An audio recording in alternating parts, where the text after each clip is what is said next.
Bonjour à tous, ravi de vous recevoir sur le podcast de Parlons Archi, la chronique sur l'architecture des systèmes d'information. Sans identité numérique, impossible d'attribuer aux employés de l'entreprise leurs fonctions et les droits d'accès qui en découlent au sein de l'écosystème applicatif. Je vous propose donc aujourd'hui d'explorer les points clés de la gouvernance des identités numériques en considérant les défis qui l'accompagnent encore.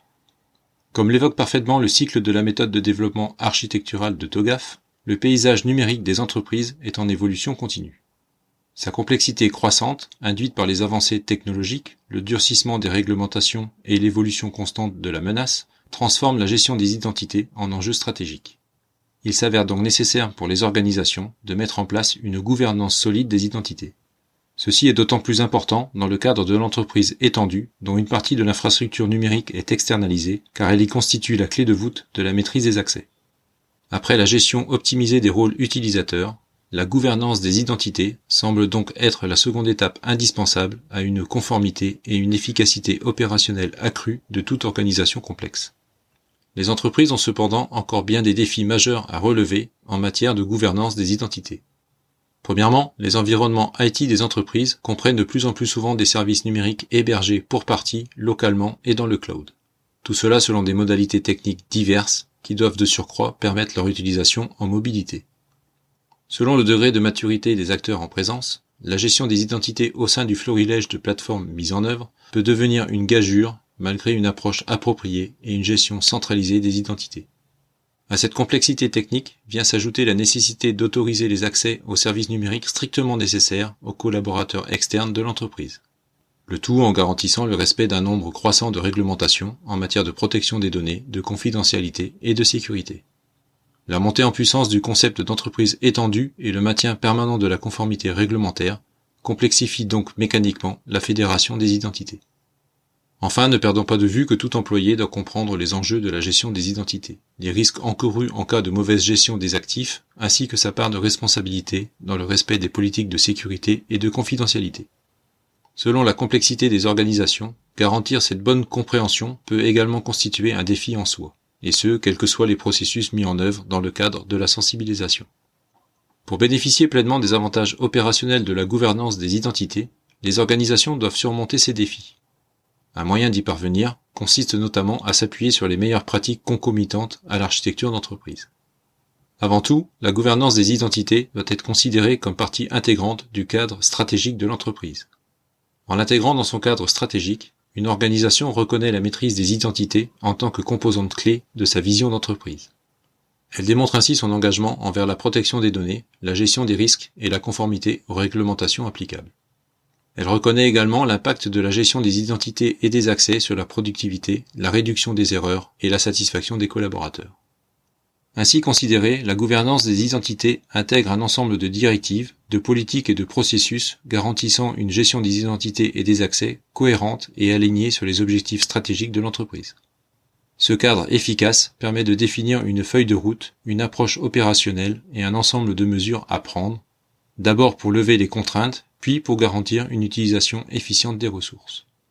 Parmi ces mesures, certaines sont indispensables à une bonne gouvernance des identités numériques et ont vocation à en devenir les piliers. La première d'entre elles est la définition des politiques et des normes en matière de gestion des identités et des accès, qui permet de garantir la conformité aux réglementations, aux politiques internes et aux meilleures pratiques de sécurité. Vient ensuite leur déclinaison en processus de gestion centralisée des identités fédérées, couvrant la globalité de leur cycle de vie sur le périmètre de l'entreprise étendue. La troisième mesure clé est l'établissement de mécanismes de contrôle permettant d'assurer que tout utilisateur a les droits d'accès aux services correspondant à sa fonction au sein de l'entreprise. Cela peut inclure la mise en œuvre de processus d'approbation, de revue périodique des droits et de révocation des accès lorsqu'ils ne sont plus nécessaires.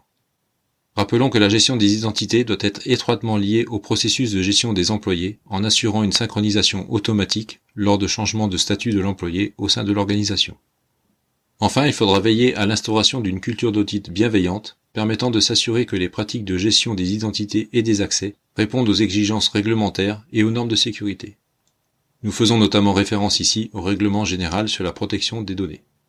Ces audits doivent donner lieu à l'établissement de rapports détaillés, partagés avec toutes les parties prenantes. Bien sûr, la mise en œuvre d'une gouvernance des identités créatrices de valeur exige une planification minutieuse alignée sur les objectifs de l'entreprise, une coordination transverse, une expertise technique approfondie et une attention particulière aux détails.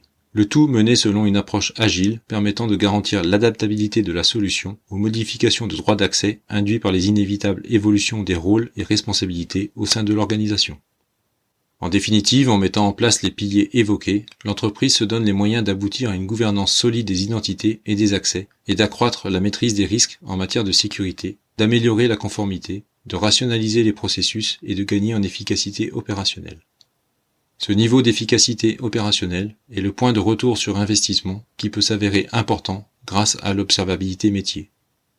Si vous souhaitez aller plus loin, retenez que l'identité numérique peut également contribuer à l'efficacité opérationnelle en facilitant le suivi et l'audit automatique des activités des employés. Ainsi, au-delà du contrôle de conformité, de la détection des fraudes et de la simple résolution des problèmes, en associant des actions effectuées par les employés à leur identité numérique, il devient possible de générer des journaux d'audit précis et de suivre la mise en œuvre des processus métiers de manière suffisamment atomique pour identifier les pistes d'optimisation générales ou personnalisées. Nous voici donc arrivés au terme de cet épisode. Ces quelques pistes de réflexion devraient vous permettre d'aborder plus sereinement la gouvernance des identités numériques. N'hésitez pas à revenir sur les épisodes précédents ou sur les articles de la newsletter pour une lecture globale des problématiques relatives à l'architecture des systèmes d'information. En attendant le prochain épisode, je vous souhaite de bons moments sur les différents canaux de diffusion de Parlons Archi.